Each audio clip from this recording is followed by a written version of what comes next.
A $0 premium Medicare Advantage plan can still hit you with around $7,500 out of pocket the year you actually get sick.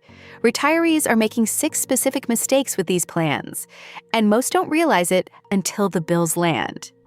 Stick with me, because the biggest trap is the one almost nobody checks before they enroll. I read the fine print so you don't have to.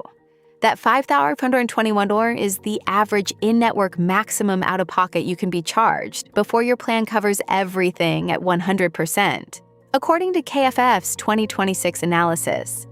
And that figure is only the medical side.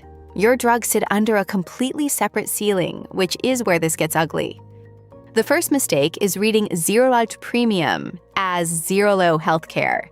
In 2026, about 75% of Advantage drug plan members pay no premium beyond Standard Part B, so the pitch feels completely legitimate.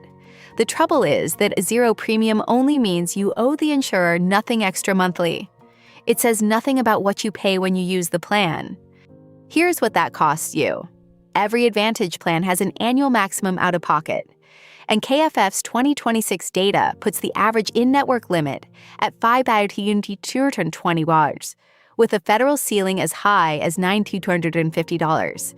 In a serious health year, you can be charged up to that entire limit in copays and coinsurance. The fix is simple.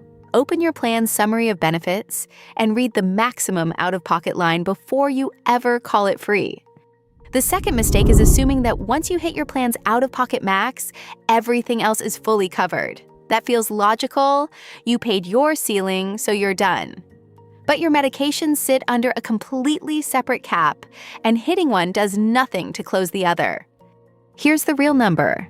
Under the Inflation Reduction Act, the Part D drug cap sits around $2,100 in 2026, and it runs completely separately from your medical maximum per 247 Wall SC.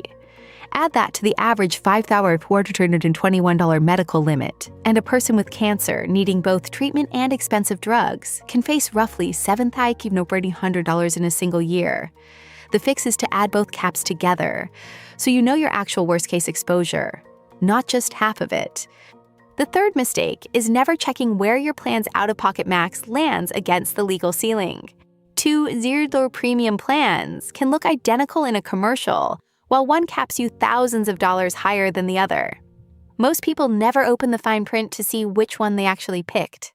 Here's why it matters in dollars. Federal rules allow an in-network maximum of up to $9,250 and up to $13,900 once out-of-network care is combined, according to KFF's 2026 figures. A plan sitting near that ceiling is quietly carrying near worst-case risk that the zero premium headline completely hides. The fix is to choose a plan with a maximum well below $9,250. Ideally at or under the $5,120 a year average. The fourth mistake is never comparing your $0 plan against a Medigap policy.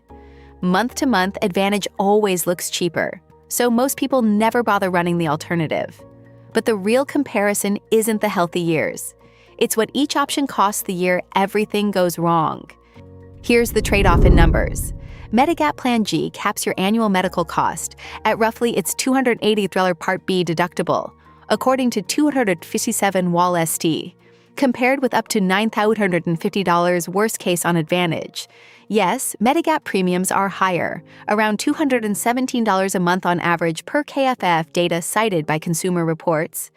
But your catastrophe risk nearly disappears. The fix is to use Medicare.gov's Find a Medigap Policy tool and run the two side by side before you decide. If this is useful, subscribe. The next breakdown is already coming. Before I get to the last mistake, which is the most counterintuitive piece of this whole thing, here's the fifth one. Retirees confuse free to me with actually free.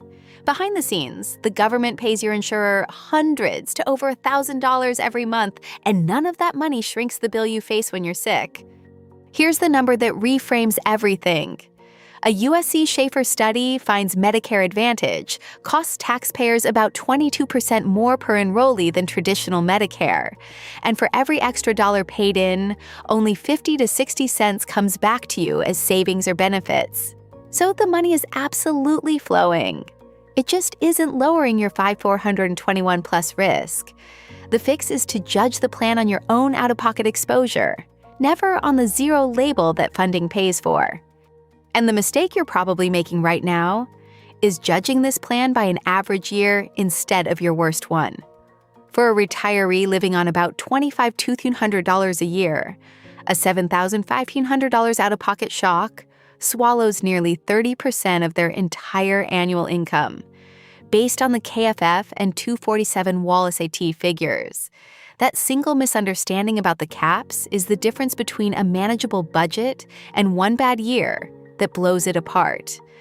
Add your medical MOOP to your Part D cap, compare it against Medigap, and know your true worst-case number before open enrollment closes. Next, I'm covering the Medigap enrollment window that quietly locks you out if you miss it.